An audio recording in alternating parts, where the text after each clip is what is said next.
Hello, hello. Hope everybody's doing well. Making sure everything's loading properly. And then we will be good to go.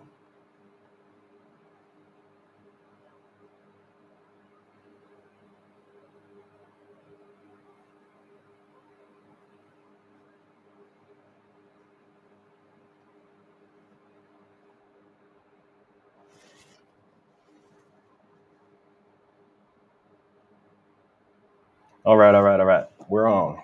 Looks everything's good. What's up, everybody? Good evening, and welcome to a very special episode of Know Your Pharmacist. I'm your host, Dr. Joaquin Acosta, CEO of Pharmtrue, where we're on a mission to empower wellness through community-driven.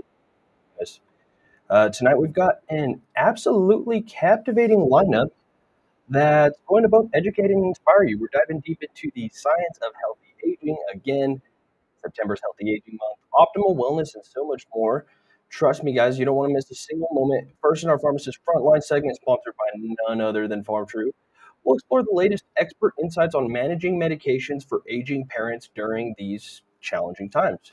It's important and it's information that you can't afford to miss, all backed by evidence-based practices. So, again, get ready to revolutionize your healthcare experience. In our Tech Talk segment, we'll introduce you to CareZone, a game-changing platform that's making healthcare more accessible and efficient than ever before. But that's not all. Our Enlightenment Hour will transport you into a world of awe and wonder.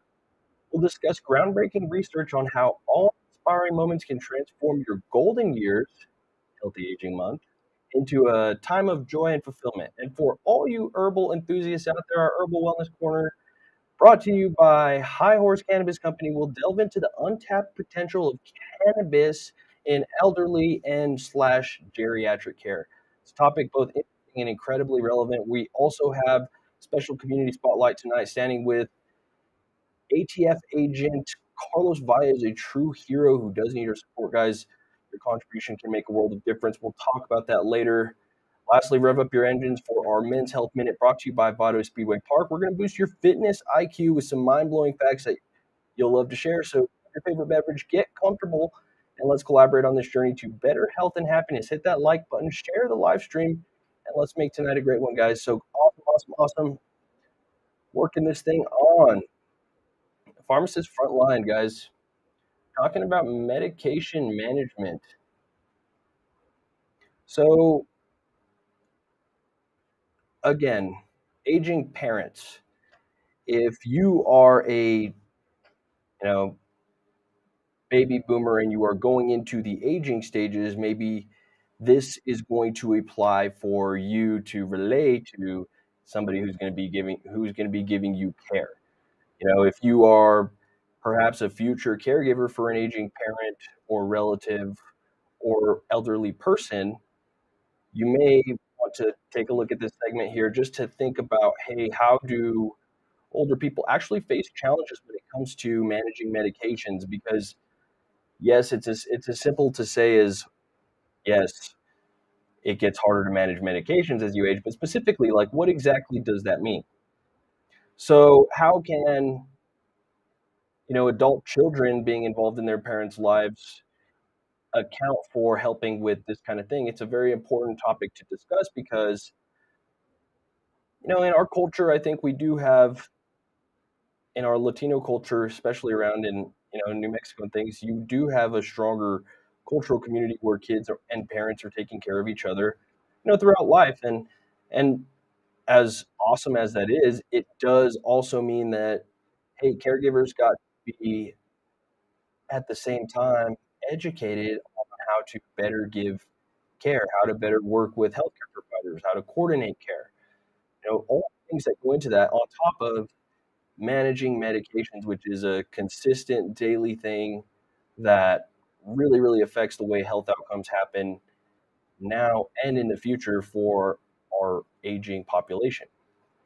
And so when you think about just the common challenges of remembering to take their medication, where can children come into the play here? Can you help parents, remember to take the medication, whether it's with using and setting up some sort of, schedule via an app on a phone, or perhaps even all the way out to the automated robot, as we showed you guys like Astro yesterday. But everybody's medication needs are different, and certain medications do require certain monitoring.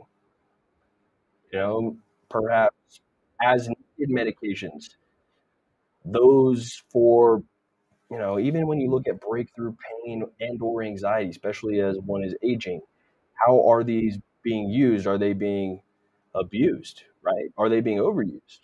How are they being used, right? Even the routine things of, hey, adherence to blood pressure medications becomes very important, as well as everything else. How many other health complications can you help prevent by being mindful and helping to coordinate that care? So that's the kind of advice I want to give right now, just to get thinking about that for our aging parents, and for our aging parents to think about, hey, how can I help someone who's helping me, right? So again, we all want to help ourselves. We want to all help and have our independence and maintain it for as long as possible. But the transition of care and the transition of, abilities does happen. It's life, and there's things that we can do to be a little bit better in that transition, especially when you look at the centenarian point of view, that people are living longer, people are living closer and longer to 100. But those who aren't, obviously are not going to be hitting their marks on probably most of the lifestyle and medication numbers, unless, you know, God has different plans, right? So what can you do? Do you have all the information about all the medications that your family member uses, or, whether it's somebody in your life or you're just a caregiver, do you have all that information? Question. So gather the patient's medication list from not only their primary care providers. You might have to match them with actual prescription containers that you see at home, talking through each medication so that everyone understands what it is taken for, how often, and at what dose. So that becomes very important. You need to know. And have you contacted and actually talked to the pharmacy that either you use or your parents use to ask about medication management services, such as individual dose packaging options, better blister packaging options, right? Even on top of that, plastic pill organizers, the simple once a day, twice a day, three times a day pill organizers, at least to be organized. You can forecast and see, hey, I'm running out of this medication on this day. Boom, let me make a note. Call a pharmacy. Have you talked to your pharmacy about medication synchronization services, allowing most people to fill all their medications on the same day on either a 30-day or 90-day basis? So, it does require you to perhaps eat it for like a month as you get all of your medications consolidated to a certain day. But once you get past that point, theoretically, you go to the pharmacy every single time and everything's ready for you. And again, that is still a fight that can be a struggle on both ends, but ideally setting it up to being as close to that as humanly possible is the best thing that you can do.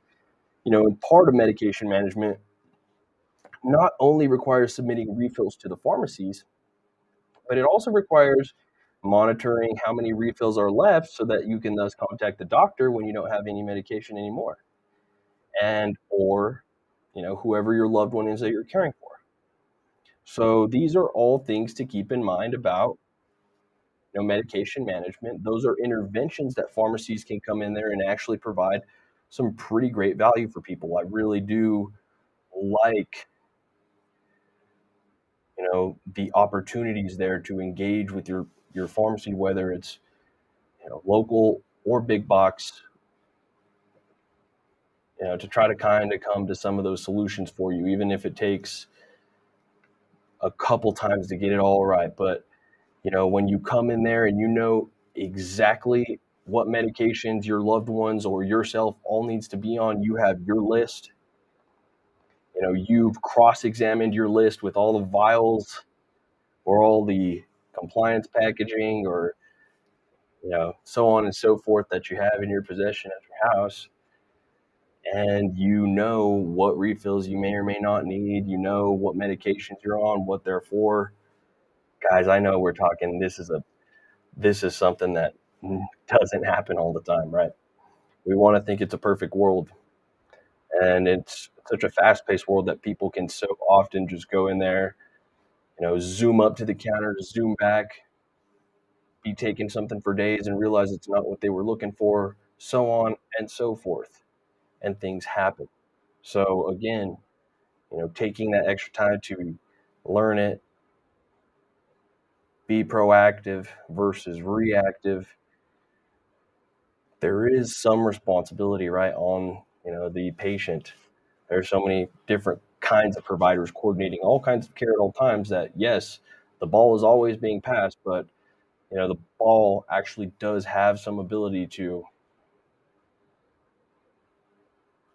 be mindful of its own situation, and at the same time, some situations are not always so fortunate, but it's true. So, have you actually had a one-on-one with a pharmacist? As an older elderly patient should already be aware that Medicare enrollment is coming next October 15th. So October 15th through I think December 7th annually.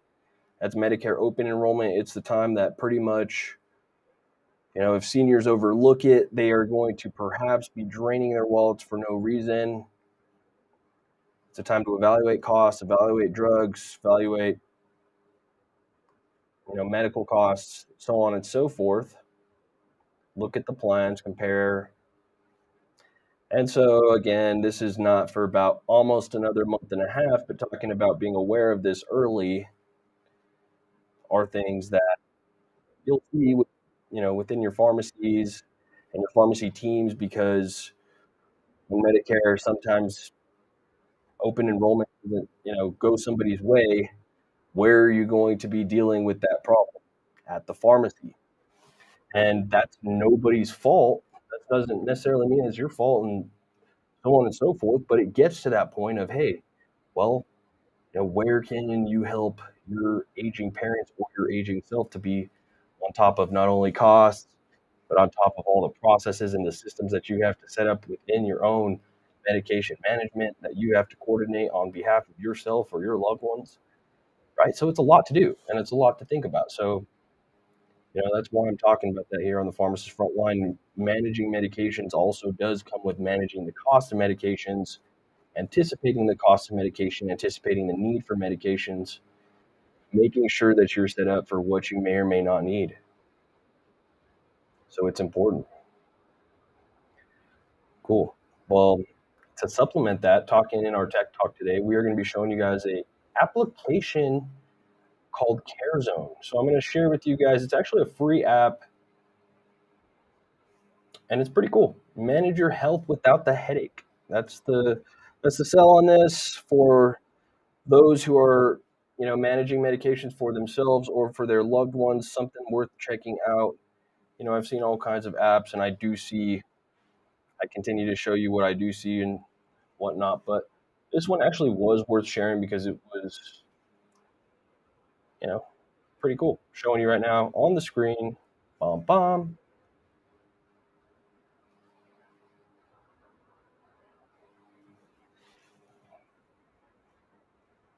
So one on the top.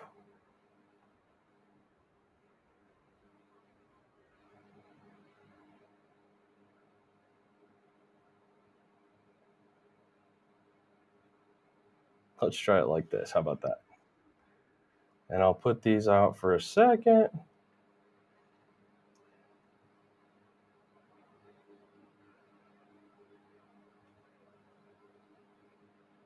Cool. Manage your health without the headache. So CareZone, seeing here, you can always have a list of medications in your pocket. Click in there to get the free app. Showing you here, carezone.com on the chat. But it's pretty interesting. Medication reminders, again, free. Scanning your family members' pill bottles to instantly create a detailed list of medications that you can share with the doctor. So again, talking about, the recommendations I was making in the Pharmacist Frontline segment of, hey, always having a list of medications is very important. Well, going to collect all the bottles, transposing it from the bottle to a piece of paper or typing it into the phone, there's not only one room for error, look-alike, sound-alike drugs. These are things that pharmacists go to school for, pharmacy technicians take tests for, and they have to go and distinguish between all these kinds of things. So when you can actually look at a free technology that can scan a pill bottle, scan all the pill bottles, make a list, automate that into reminders to, refill prescription medications, that's very, very cool. So, you know, CareZone has a pharmacy platform within itself, which, is something worth people to always explore and shop on your own. But it's cool that the platform does have this sort of accessibility. And I have seen so many different ways that people manage their lists, and God bless them. There's only so much you can do. So this is pretty cool. I would highly recommend those who aren't using any sort of medication tracking system at all, to track your medication list, really, really to check this one out. Again, called CareZone. I think it's pretty cool. And it's free. That's the other part that makes it even that much more cool. Who doesn't like free, guys? I'm telling you that right now. So, excellent. I think that makes for our tech talk. Boom, boom, bang. Let's see. Big screen. All right, what's up, everybody? Back on. Moving on to our Enlightenment hour here, everybody. Cool. So, again, September, Healthy Aging Awareness Month. Something I found here, cool stuff, a little bit closer to home. I've been, going on that beachfront, California, Stanford medicine there. A little bit closer to U of A, University of Arizona, Innovations in Healthy Aging. So I found some pretty cool resource here that I want to share with you guys. Talking about promoting for our, senior citizens, our baby boomers, because by 2030, every baby boomer in the United States will be age 65 or older. That's coming on the heels of a decade that saw those age 65 and older grow at a faster pace, 30% than any other demographic. So, again, something to be aware of. By 2030, every baby boomer is going to be over the age of 65. And, thinking about every baby boomer perhaps possibly becoming a centenarian and pushing that age limit, how can you help promote healthy aging in adults? Institutions are obviously getting into this, and it's great to see the research. Well, this one I'm going to share with you here. This is coming from the University of Arizona Health Sciences, talking about promoting health-inspiring aging walks. So the link is in the chat. Reload, let's see. Maybe the link is in the chat. Well, it's not in the chat anymore. Anyways, I'm not going to fight that. Well, I'm going to share, boom, boom, talking about healthy walks. How do you know you're experiencing awe? We can see it in really big things like sunsets. We can also see it in really small things, looking at like a small flower. And a walk is going on a walk, looking for things that bring you wonder and joy. And it doesn't have to be in a specific location. It can be for 15 minutes around your neighborhood. It can be on a hiking trail. But really just looking at how you can experience the world in a different way. The benefit of going on an awe walk is that you tap into the small self, which gets you out of your head and really allows you to experience more positive emotions of gratitude and acceptance. and overall lowers your anxiety.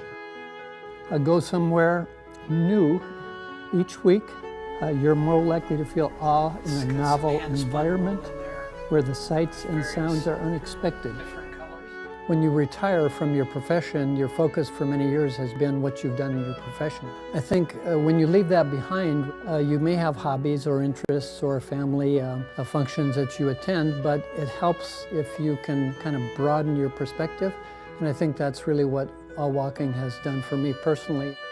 All walking can aid in cognitive development for seniors by giving them something to focus on as they're going on their daily walks. It also will help as they age, if they can't necessarily get out of their house, even going in their backyard and looking at, the trees around them or focusing in on maybe something that they didn't have time to notice before. My advisor, Dr. Gubner, read an article by her mentor, Dr. Virginia Sturm, out of the Global Brain Health Institute that was a randomized control study on the benefits of all walking and thought about how can this become more artistic, how can we bring this into our community. Today we're having a workshop at the Desert Art Museum, and we're going to ask people to look for texture and really focus on the Native American artifacts and the process of weaving, and really think about how can they experience texture in their day-to-day lives or as they're looking on a walk. I was in awe. I was in awe of the colors and the designs and the work that went into them. It's recognizing my smallness in this big picture. That's how I understand awe. The All Walk has helped me, I guess you'd say, really recognize things at a deeper level. A lot of the people in my neighborhood have cactus in their landscape. I probably walked around and not really paid much attention to the cactus, maybe hundreds of times. I took my smartphone and photographed several of the cacti. And what it really helped me do was get a greater sense of awareness of how multivariate cactus are and how important they are in the desert environment. Through the Creative Encounters in All Walking series, I've seen people become more relaxed and more, I think, just finding more joy in their surroundings. As people age, they tend to lose their social connections and have a sense of isolation, and so creating this programming really allows them to explore maybe parts of themselves that didn't have time to before and really tap into the childlike wonder that sometimes I think as adults we rush past. So pretty cool sharing the, benefits of an all walk. And this isn't, again, just for aging adults, but where the targeting towards, aging adults, I think it is pretty cool.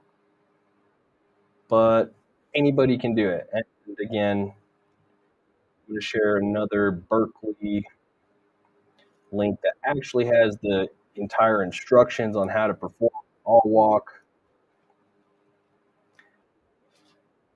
The 6-step motion, taking a deep breath, counting to 6 as you inhale and exhale. Feel the air move through your nasal passages and hear the sound of your breath. Come back to this breath throughout the walk. As you start to walk, feel your feet on the ground and listen to surrounding sounds. Shift your awareness so that you are open to what is around you, to the things that are vast, unexpected, and things that surprise and delight. Take another deep breath in, and again, count to 6 as you inhale, 6 as you exhale. Let your attention be an open exploration for what inspires awe in you. Is it a wide landscape? Patterns of light and shadow. Let your attention move again from the vast to the small. Continue to walk every so often, bringing your attention back to your breath. 6 count breaths, 6 in, 6 out. Noticing all the sensations that you don't typically notice when you go for a walk. And that's what's called an all walk. And links are shared for y'all. The Berkeley link on the all walk is pretty cool. Natural settings, the things that you can look at in the natural settings and trying to focus on mountain views with panoramic trees, trails lined with tall trees, clear night where you can see the stars, even in an urban setting, historic monuments, any sort of building structure, how did it get there, right? Finding ways to, as that lady put it in the video, look at life in awe, just really think about how small you really are. It has a nice little way to just relax the mind, help to thus prevent those inflammatory and aging processes throughout life. So that's our enlightenment hour, everybody. Hope everybody enjoyed that. Herbal Wellness Corner, moving on with our month here. September being Healthy Aging Awareness Month. Well, talking to you guys a little bit of data about cannabis being, of course, still evaluated in the elderly. We already know. But, where does it fit when you really do look at criteria drugs and some of the conditions and symptoms that elderly, want to relieve?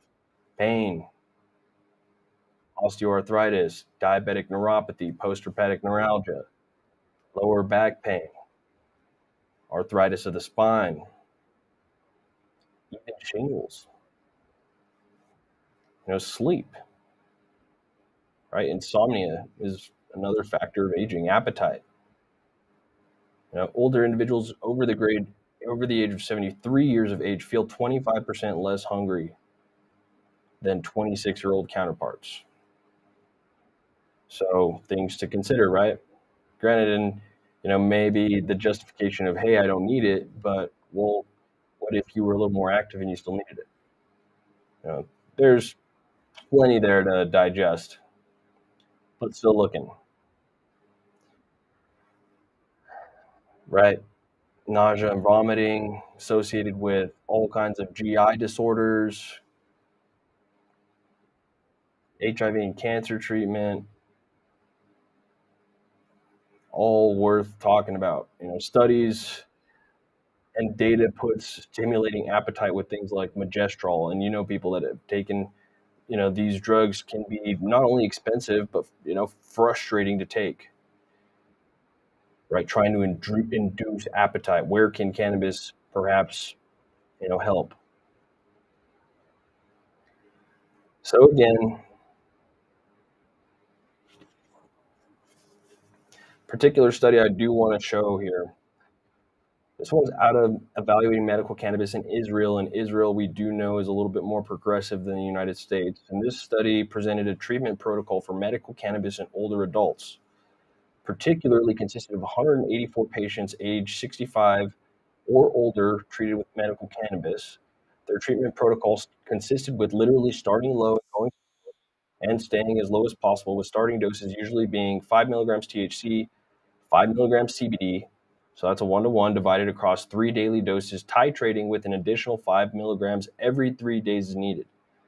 Therapeutic doses were commonly between 5 milligrams to 30 milligrams of CBD and THC, divided into 2 to 3 daily doses, with doses of THC that ever went over 40 milligrams were very rarely warranted. Authors found that 58.1% of patients in the study continued to use medical cannabis after 6 months of therapy. In that group, 84% reported some degree of improvement in their respective condition. 33.6% that continued to use medical cannabis followed reported side effects, or that continued to use medical cannabis at follow-up reported side effects, including dizziness, dry mouth, sleepiness, fatigue, and psychoactive sensation. So again, side effects are part of using cannabis, and that's where starting low and going slow does truly become a absolute necessity when we are considering our geriatric population and how we introduce that.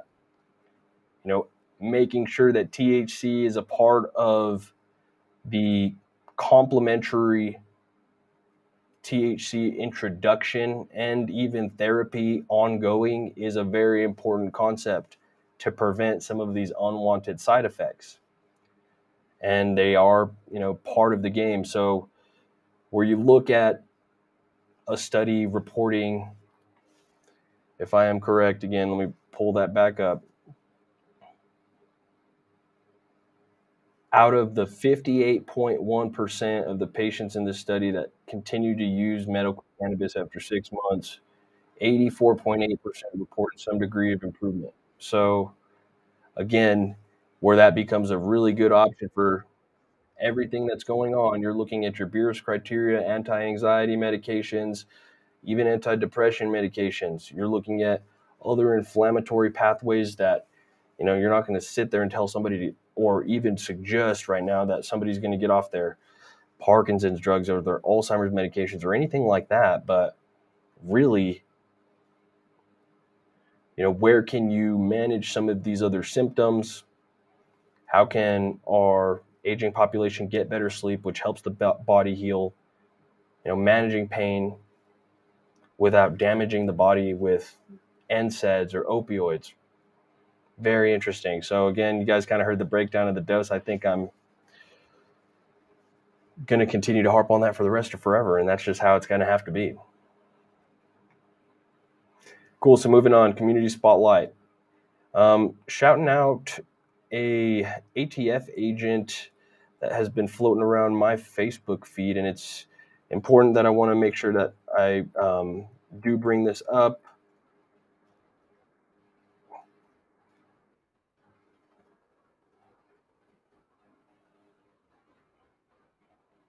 GoFundMe link or for the website. Pretty terrible story, but in the war against opioids, this young hero stumbled across my feed, and his name's Carlos Valles. He ended up incurring some injuries falling out of a 3-story building.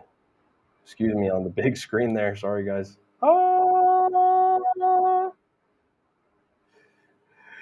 Sharing the screen.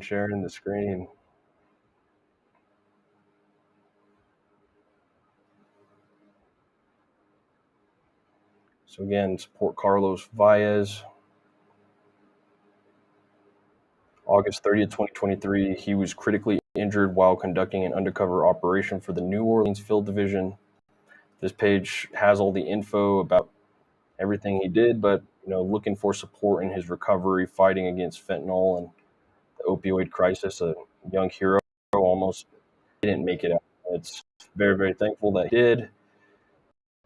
And shout out to all of those that are fighting the different wars out there right now against opioids and fentanyl. And I'm putting the link to his website there on the ticker for everybody to have. And I hope that gets seen. Cool. So last part of the show, you guys talking about our Men's Health Minute. I got for you some mind-blowing facts about exercise and working out, fitness, exercise, whatever anybody terms that, but movement, right? Exercise sharpens your memory. A pound of muscle burns 3 times more calories than the pound of fat, which thus keeps the metabolism going, preventing signs of aging 3 times a week for an average of 45 minutes. Start adding years back onto your life. Helps to boost your immunity, helps to increase focus and productivity. Brain performance. So where things like, look at alcohol depleting brain cells, cardiovascular exercise actually helps to create new brain cells. And this isn't to say to do one to get the other. Again, brain power is a thing and you want to tap into what you got. So, looks of skin. People do want a youthful skin appearance. Literally the act of sweating actually does help to exfoliate the skin, create a better overall improved blood flow look of the skin, helps you sleep better. So you think of all these benefits, guys. If you are not somehow doing that physical activity for 45 minutes 3 times a week, guys, on our Men's Health Minute brought to you by Vado Speedway Park, I really, really do want to encourage all of our community to start to find little ways to make little improvements each and every single day, each and every single week, month, year, so on and so forth. And that's it for tonight, guys. About to be at Vado Speedway Park. This one's going to be a good one. Nice episode out there for our talks tonight, and we'll see you guys out there. So